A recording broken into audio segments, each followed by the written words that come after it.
Bien-aimés dans le Seigneur, je vous salue tous au nom de Jésus-Christ. Je voulais tout simplement vous dire que je vous aime dans l'amour du Seigneur. Je me présente, je suis le pasteur Joseph d'Arimathée. Je suis votre frère, votre bien-aimé. Je fais partie du membre du corps de Christ. Je ne suis pas quelqu'un qui vient d'ailleurs. Nous sommes, vous et moi, séparés de corps, mais unis en esprit. Nous sommes frères. Et je vous dis, je vous aime dans l'amour du Seigneur. Je voudrais vous parler d'un thème aujourd'hui qui est le suicide. Au travers de ce thème, bien-aimé dans le Seigneur, je voudrais dire ceci: l'erreur et la vérité ne peuvent marcher ensemble. Tout celui qui se suicide ou a l'envie de se suicider commet une erreur grave. Tandis que la vérité, c'est l'évangile, car il est la puissance de Dieu pour le salut de quiconque croit. Il est la démonstration de la puissance de Christ dans la vie du croyant. D'où le salut ne s'obtient pas par le suicide. Vous qui me suivez, vous qui me regardez, chrétiennes, chrétiens, païens, païennes ou athées, je ne fais exception de personne. Ce message concerne tout le monde, tous les humains, toute catégorie de personnes. C'est quoi le suicide? C'est l'action volontaire de causer la mort de soi-même. Il y a un passage dans Genèse chapitre 9, verset 26. Si quelqu'un verse le sang de l'homme, par l'homme son sang sera versé, car Dieu a fait l'homme à son image. La Bible condamne sévèrement tout maître, quel que soit son genre, qu'il soit commis par un païen, un athée ou un chrétien. La Bible condamne sévèrement cela. Le Dieu créateur, il est le maître de la vie et personne n'a le droit de se donner la mort ou de tuer l'homme. Parce que l'homme, c'est son semblable. Je vais vous donner un exemple de certaines personnes, ils sont 6 dans la Bible, qui ont mis volontairement fin à leur jour. La première personne, c'est Abimelech. Il était un roi sanguinaire. C'est dans Juge chapitre 9, verset 54. Juge chapitre 9, verset 54. Pour ceux qui peuvent vérifier dans la Bible. Vous avez la deuxième personne, c'est Saül. Un roi infidèle rejeté par Dieu. C'est dans 1 Samuel chapitre 31, verset 4. 1 Samuel chapitre 31, verset 4. Vous avez aussi la troisième personne qui s'est donnée volontairement la mort, c'est l'écuyer de Saül. C'est quelqu'un qui a travaillé aux côtés du roi Saül à l'époque. Alors, quand Saül s'est tué par l'épée, lui aussi, il a pris la même décision de se donner la mort. Parce que le royaume de Saül avait pris fin. Alors, qu'en restera-t-il à ceux qui collaboraient avec lui? Alors, lui étant quelqu'un de rapproché de Saül, il avait préféré aussi mettre fin à ses jours. Donc, vous allez vérifier cela dans 1 Samuel chapitre 31, verset 5. Vous avez la quatrième personne, s'appelait Ahitophel. Il était un conseiller du roi David à l'époque, un traître contre David. Il s'est levé contre lui. Donc, le traître de David.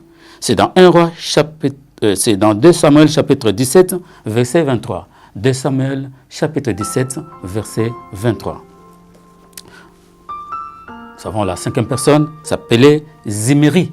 Zimri, il était un meurtrier, lui aussi. À l'époque, il s'est donné volontairement à la mort. C'est dans 1 Roi chapitre 16, verset 18. 1 Roi chapitre 16, verset 18. Et nous avons enfin la dernière personne dans la Bible. Cette fois-ci, c'est dans le Nouveau Testament. Les autres personnes, c'est dans l'Ancien Testament. Et la dernière personne que nous allons voir, c'est dans le Nouveau Testament. Il s'appelait Judas, le traître du Seigneur, comme vous connaissez l'histoire. C'est lui qui avait trahi Jésus-Christ. C'est dans Matthieu chapitre 27, versets 3 à 5. Dans la Bible, 4 hommes de Dieu, des serviteurs de Dieu, ont eu le désir de mourir, mais ils ne sont pas passés à l'acte. Là maintenant, par contre, de ceux qui ont donné la mort volontairement et de ceux qui se sont donné la mort volontairement et de ceux qui ont eu ce désir, mais ils se sont confiés au Seigneur en disant « Seigneur, prends-moi, j'en ai assez, je souffre beaucoup ». Ils ne sont pas passés à l'acte. Il y a la première personne, Moïse, c'est dans Nombre chapitre 11, verset 13 à 15. La deuxième personne, c'est Élie, c'est dans 1 Roi 19, verset 4. La troisième personne, c'est Job chapitre 3, verset 11. Job chapitre 7 également, verset 15 à 16. Nous avons aussi la dernière personne, Jonas. C'est dans Jonas chapitre 4, verset 3. Et mais, comme je vous parle du suicide, sachez-le très bien, clairement, il est écrit dans la Bible.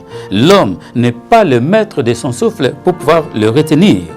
Et donc, mettre fin à ce jour, c'est pécher contre le Dieu créateur. Genèse chapitre 2, verset 7, comme je vous ai rappelé dernièrement, l'Éternel Dieu forma l'homme de la poussière de la terre et souffla dans ses narines un souffle de vie, et l'homme devint un être vivant. Nous avons aussi dans le livre de Job, chapitre 32, verset 8, en réalité, dans l'homme, c'est l'esprit, le souffle du Tout-Puissant qui donne l'intelligence. D'où mettre fin à ce jour, c'est couper son souffle de vie, c'est couper son souffle de vie. Alors, s'opposer, c'est en même temps s'opposer au Tout-Puissant, le Seigneur du ciel et de la terre, qui nous a créés, bien sûr. De même, un bébé ne connaît les jours de sa naissance. De même, il ne peut connaître les jours de sa mort, car c'est Dieu qui détermine les jours de la mort d'une personne. Quand moi j'étais né, je ne savais pas que je vais naître ce jour-là. Quand toi tu étais né, toi qui me regardes, toi qui m'écoutes, toi qui me suis, tu ne savais pas que tu devais naître ce jour-là. Et comment pouvais-tu être capable de déterminer les jours de ta mort en te disant aujourd'hui je vais me suicider? Là tu pèches contre Dieu. Je parle à toute catégorie de personnes. Chrétiens, païens, athées, tous les habitants de la terre, vous qui me suivez, commettre cet acte, c'est pécher contre Dieu. Ne vous suicidez pas. Arrêtez de mettre fin à vos jours. Vous ne pouvez pas décider à la place de Dieu. C'est lui qui décide les jours, c'est lui qui détermine les jours de votre mort, les jours de ma mort. Nous passerons tous. Alors comme Dieu, il est le créateur de toutes choses, c'est lui qui nous a créés, toi et moi, alors il a tout pouvoir et toute autorité entre ses saintes mains et il peut en décider comme il veut. Voilà quand quelques meurent, on dit que la volonté de Dieu soit faite, mais pas pour ceux qui se suicident. Là, ils ont pris la décision eux-mêmes. Mettre fin à ce jour, c'est détruire non seulement son corps, mais également son âme. Car dans l'homme, il y a trois choses. Il y a, bien sûr, l'esprit, le corps et l'âme. Mais c'est le plus important dans l'homme, c'est l'âme qui doit être sauvée. C'est l'âme qui a besoin du salut. C'est dans 1 Thessaloniciens chapitre 5, verset 23 jusqu'au verset 24. Tuer son âme, c'est pécher contre Dieu, car il est écrit, tu ne tueras point. Exode chapitre 20, verset 13. Tu ne tueras point. Que personne ne te trompe, que personne ne te manipule d'aller commettre un acte odieux, abominable, ce que les gens ne peuvent pas commettre. Tu te fais exploser par exemple quelque part. Tu meurs, les gens aussi meurent. Et là, tu vas aller au paradis. Non, ce n'est pas comme ça. Le paradis ne se mérite pas de cette manière, en se tuant ou en tuant les autres. C'est péché contre Dieu. Celui qui a tué les personnes, d'autres personnes ou qui s'est suicidé après, à son tour, il partira en affaire. Il n'ira pas au paradis. Le royaume de Dieu, là où Dieu habite, avec sa sainteté, non, il n'acceptera jamais, il n'accueillera jamais celui qui s'est donné la mort. Parce que c'est lui qui doit déterminer les jours de la mort des personnes. Dieu sonde le corps et les reins. Il nous connaît mieux que nous-mêmes. Il sait que tel jour, quelqu'un va mourir. Telle personne ne sera plus sur terre. Ça sera son dernier jour. C'est lui qui va récupérer son souffle de vie qui t'avait accordé quand tu étais né. Celui qui commet un tel acte envoie son âme à la perdition et sa destination, c'est le séjour de mort et non le lieu de repos. En clair, sa destination, c'est l'enfer et non le paradis. Le paradis ou le royaume de Dieu ne se mérite pas d'y entrer en se tuant, comme je vous ai dit tout à l'heure, en faisant ce qui est mal aux yeux de Dieu. Dans Éphésiens chapitre 2, verset 8, il est écrit « Car c'est par la grâce que vous êtes sauvés, par le moyen de la foi, cela ne vient pas de vous, c'est un don de Dieu. » Dans 1 Timothée chapitre 2, verset 5, « Car il y a un seul Dieu et aussi un seul médiateur entre Dieu et les hommes, Jésus-Christ homme. » Donc Jésus-Christ est le chemin, la vérité et la vie. Donc il a dit ça clairement. Nul ne peut venir au Père que par moi. Donc Jésus-Christ, il est le canal pour toi et moi, pour que nous puissions être sauvés, pour que nous puissions aller au paradis. Donc on ne peut pas y entrer en se tuant ou soit en s'exposant, en tuant les autres. Non, on n'ira pas au paradis de cette manière. Suivez-moi bien, vous tous habitants de la terre. Dans le livre de Actes chapitre 4, verset 12, « Il n'y a de salut en aucun autre, car il n'y a sous le ciel, donc là où nous habitons sur terre, aucun autre nom qui ait été donné parmi les hommes par lesquels nous devions être sauvés. » Il n'y a aucun autre nom. Il n'y a que le nom de Jésus-Christ, notre Seigneur. C'est par ce nom-là que nous pouvons obtenir le salut pour aller au paradis, pour entrer au paradis, donc dans le royaume de Dieu. La conclusion, pour finir, le seul et l'unique moyen pour aller au ciel, c'est le fait d'accepter Jésus-Christ comme son Seigneur et son Sauveur. Par là, je vais finir par la prière. Toi qui me suis, toi qui veux te suicider, ou soit qui a le désir de te suicider, tu commences à faire un programme. Je vais aller à la montagne, je vais me jeter là, de la montagne. Je vais aller à la tour Eiffel, de la tour Eiffel, je vais me jeter pour me suicider. Je vais aller à la Seine, je vais me jeter à la Seine pour me suicider. Je vais aller sur l'autoroute. Alors je vais rouler à contresens pour cogner les autres voitures, pour que je meure. J'en ai marre de la vie. Toi qui as envie de mettre fin à tes jours, de te suicider, tu as pris la décision que je vais prendre du poison, je vais en boire. Je vais prendre des médicaments qui sont déconseillés par le médecin, je vais les prendre pour que je meure. Ou toi qui prends la décision de pouvoir t'injecter un produit qui va te tuer sur le champ, tu prends cette décision, tu commences à faire des programmes. Ça, c'est un esprit. Le suicide, c'est un esprit. Alors tu vas faire cette prière avec moi.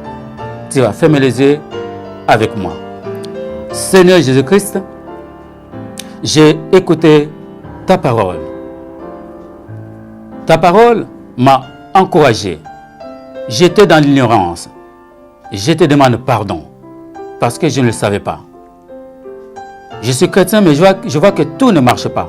Il y en a qui réussissent et moi, je n'avance pas, je ne réussis rien alors que je suis chrétien. Je te demande pardon. Je ne peux pas faire un tel acte. J'ai compris aujourd'hui que c'est péché contre Dieu. Pour toi qui ne connais pas Jésus, la prière que tu vas faire avec moi, c'est celle-ci. Seigneur Jésus-Christ, j'ai écouté le message. J'ai compris que la vie éternelle ne s'obtient pas par le suicide, mais en acceptant Jésus-Christ comme Seigneur et Sauveur. Et là, je peux aller au paradis. Seigneur Jésus-Christ, je viens auprès de toi. Pardonne mes péchés. Tout ce que j'ai commis comme péché sur terre. Parce que tu as dit, si nous confessons nos péchés, il est fidèle et juste de nous le pardonner et de nous purifier de toute iniquité. Pardonne mes péchés, Seigneur. Purifie-moi. Seigneur, je t'ouvre la porte de mon cœur. Entre dans ma vie. Entre dans ma vie. Seigneur, je t'accepte aujourd'hui comme mon Seigneur, comme mon Sauveur. À partir de maintenant, je suis sauvé. À partir de maintenant, j'ai la vie éternelle. À partir de maintenant, je voudrais te suivre. Je voudrais te servir. Seigneur, merci. Au nom de Jésus-Christ, merci de m'avoir pardonné. Merci. Parce qu'en moi, aujourd'hui, le suicide qui est un esprit est parti de mon corps. Le suicide est sorti de ma vie. Oui, toi, esprit de suicide, sors de ma vie. Quitte mon corps. Je demande, Seigneur, la protection divine. Protège-moi, que je ne puisse pas passer à l'acte. protège-moi, que je puisse demeurer dans ta présence et mener ma vie chrétienne avec toi, Seigneur. Au nom de Jésus-Christ, j'ai prié ainsi. Amen.